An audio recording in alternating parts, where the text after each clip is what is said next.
অৰুণাচলম মুৰুগান্থামে আচলতে এক ৰিভলিউশ্যন আনিছিল আৰু সেই ৰিভলিউশ্যনত তেখেতে পেড বনাইছিল আৰু সেই পেড বনোৱা যিটো কাম সেই পেড বনোৱা কামটো বহুতে লেইলেইচেই কৰিছিল এটা সময়ত কিন্তু তেখেতে এই বাধাসমূহ নেওচিও পেড বনোৱা এটা মেচিন বনাইছিল আৰু সেই মেচিনটোৰে তেখেতে 1 টকাত পেড মহিলাসকলক প্ৰদান। নমস্কাৰ, মই বিকাশ, আপোনালোকে চাই আছে দৃষ্টিকোণ আৰু আজি আমি আপোনালোকৰ মাজলৈ খুব গুৰুত্বপূৰ্ণ বিষয় এটি আলোচনা কৰিবলৈ আহিছোঁ।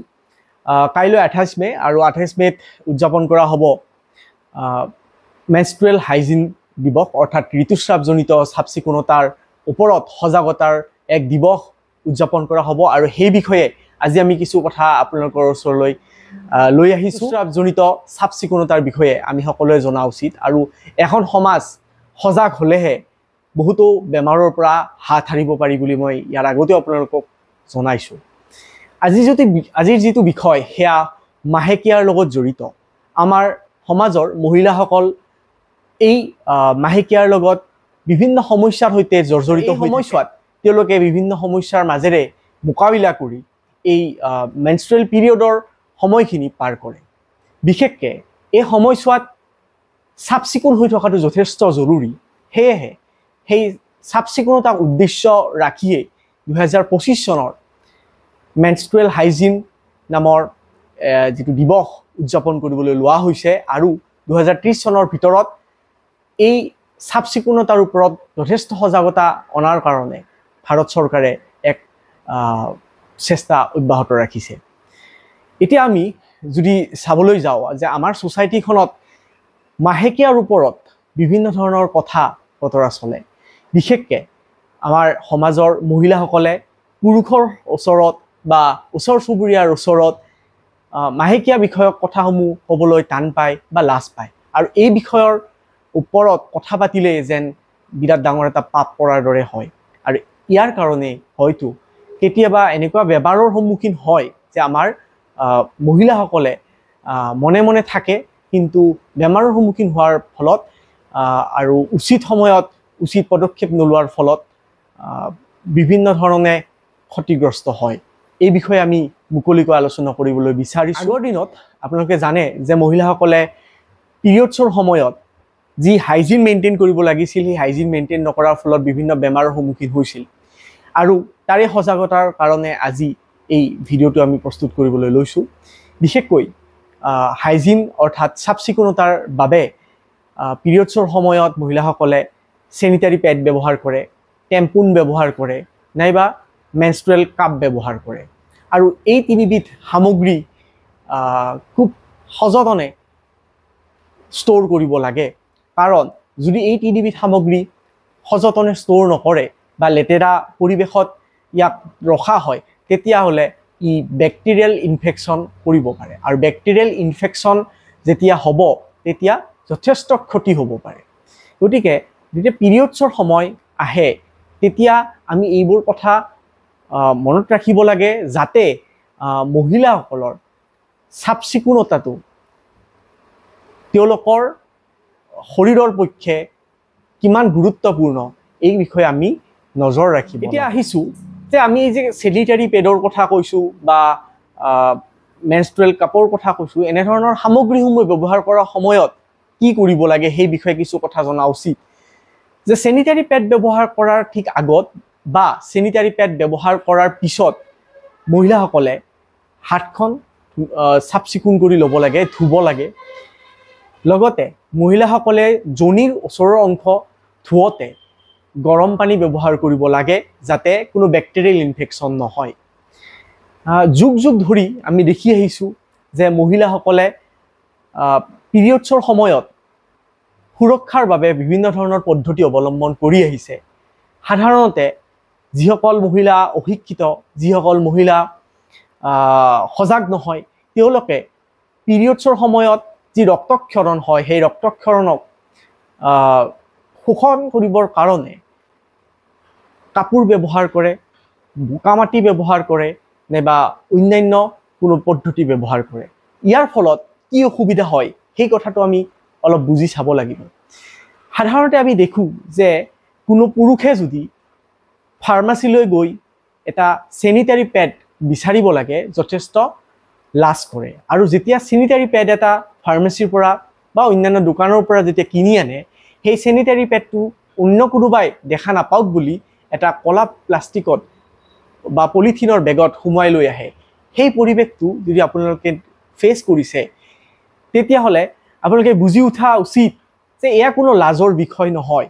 সেই এটা চেনিটাৰী পেডে এগৰাকী মহিলাৰ জীৱন সুৰক্ষিত কৰি তুলিব পাৰে এই কথাটো আপোনালোকে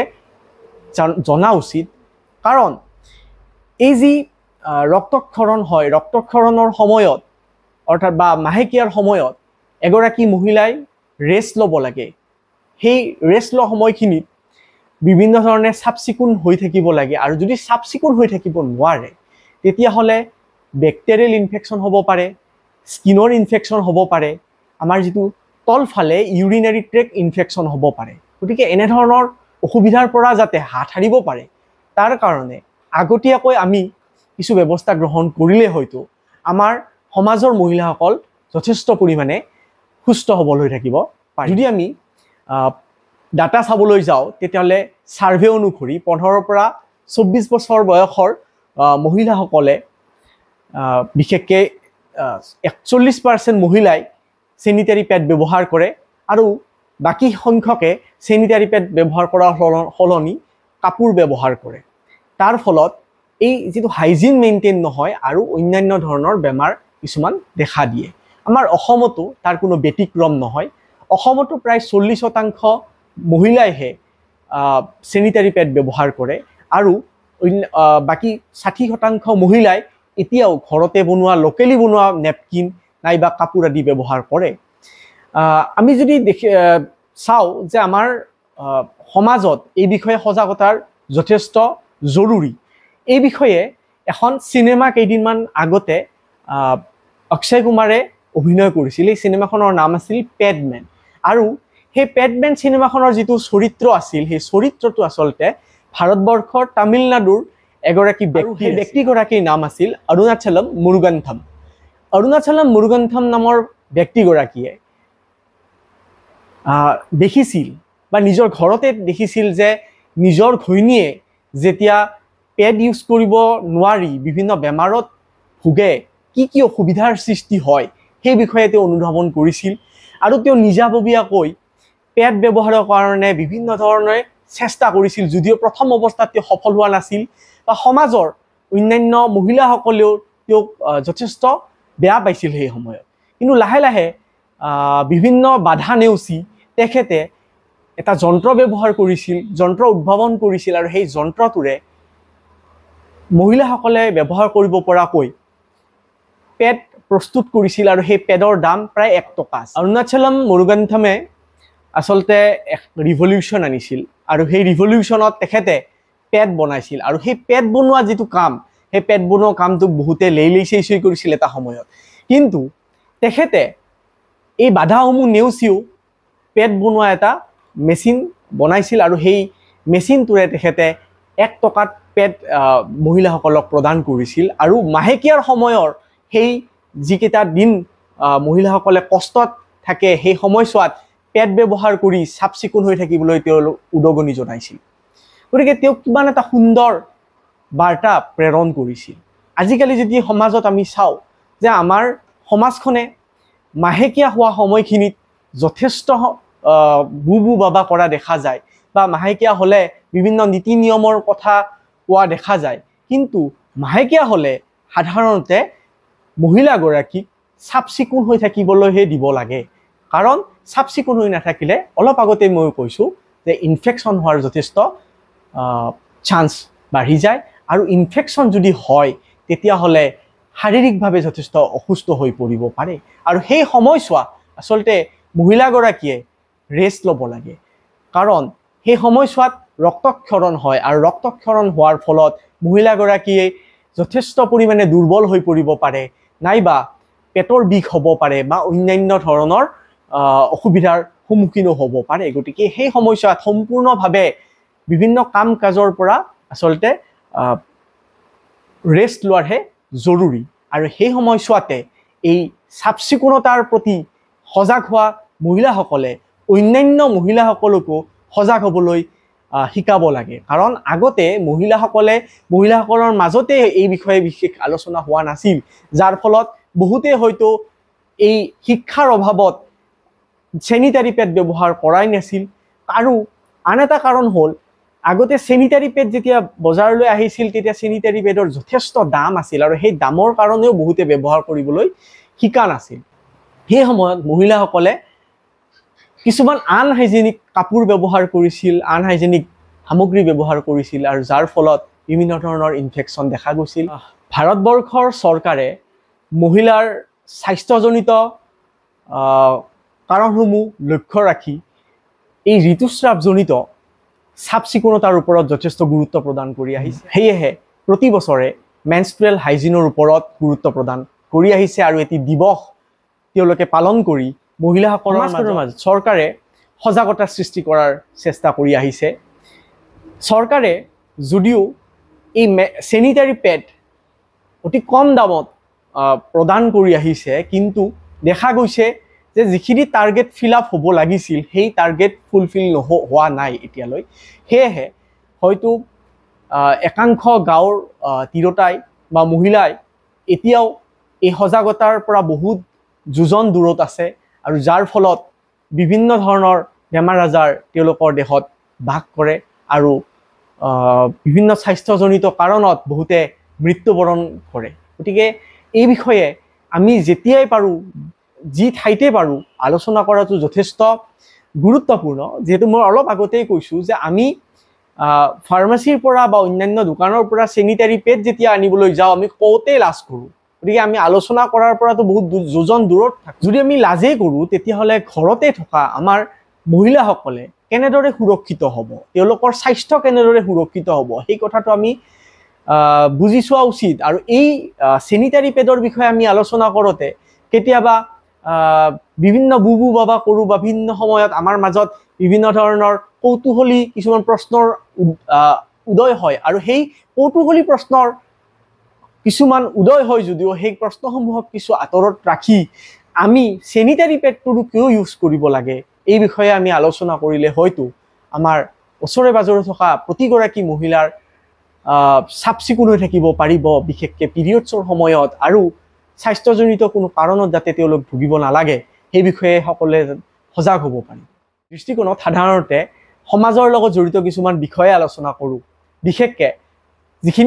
যিখিনি বিষয়ত সমাজত সজাগতাৰ অভাৱ সেই বিষয়ে আমি বহুত বাৰ আলোচনা কৰি আহিছোঁ। আজিও সেই একে বিষয় লৈ আমি আলোচনা কৰিছোঁ। হয়তো আমাৰ ক'ৰবাত ভুলো হৈ যাব পাৰে, কিন্তু ভুল হ'লেও এই যিটো চেষ্টা, এই সজাগতা অনাৰ যিটো চেষ্টা সেইটো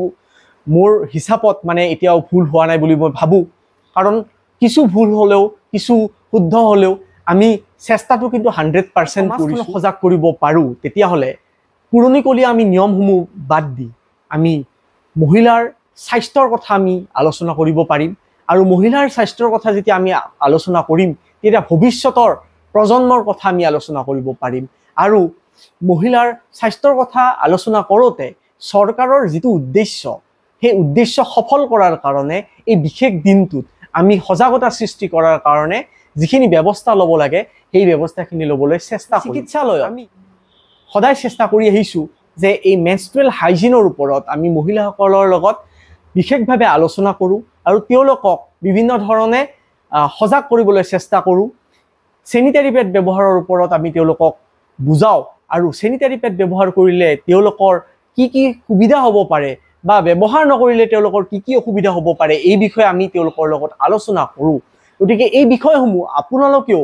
খুব মুকলিকৈ আলোচনা কৰক। সমাজত যদি মুকলিকৈ আপোনালোকে এই বিষয়সমূহ আলোচনা নকৰে হয়তো এই বিষয়সমূহ কেৱল মাত্ৰ নিজৰ মাজত আলোচনা কৰা বিষয়হে হৈ থাকিব। আৰু নিজৰ মাজত যেতিয়া আলোচনা কৰা বিষয়হে হৈ থাকিব তেতিয়া হয়তো লাজ ভয় সংকোচ আদি সদায় থাকিব। গতিকে লাজ ভয় সংকোচ আদি আঁতৰাই আমি মুকলিকৈ এই কথাসমূহ আলোচনা কৰিব লাগে আৰু নিজকে চাফ চিকুণ কৰি ৰখাৰ উপৰিও আমি সমাজখনক যাতে এটা ভাল বাৰ্তা দিব পাৰোঁ, পুৰণিকলীয়া নিয়মসমূহ যাতে আমি দূৰত ৰাখিব পাৰোঁ, মহিলাসকলক যাতে আমি সুস্বাস্থ্যৱান কৰি ৰাখিব পাৰোঁ, তাৰ বাবে আমি সকলোৱে মিলি আজিৰ এই দিনটোত চেষ্টা কৰিব লাগে। ধন্যবাদ।